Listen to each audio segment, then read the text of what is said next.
Hi! ఈరోజు సగ్గుబియ్యం బెల్లం పాయసం ఎలా చేయాలో ఈ వీడియో ద్వారా తెలుసుకోండి. ముందుగా సగ్గుబియ్యాన్ని తీసుకొని కడిగి నానబెట్టండి.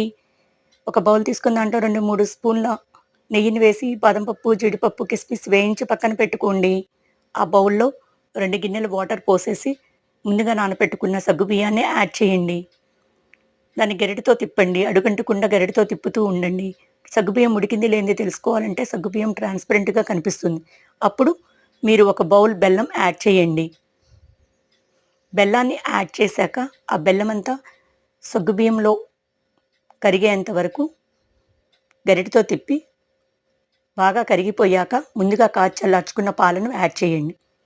పచ్చి పాలు కనుక యాడ్ చేసినట్టయితే అవి ఇరిగిపోతాయి. అందుకే ముందుగా కాచి చల్లార్చుకున్న పాలను యాడ్ చేయండి. యాడ్ చేసి గరిటెతో తిప్పండి. అది బాగా పాలు మిక్స్ అయ్యాక ముందుగా వేయించి పెట్టుకున్న బాదం పప్పు, జీడిపప్పు, కిస్మిస్, యాలుక్కాయ పొడిని యాడ్ చేయండి. సగ్గుబియ్యం బెల్లం పాయసం రెడీ. ఈ వీడియో గనుక మీకు నచ్చినట్టయితే like, share and subscribe. Thank you.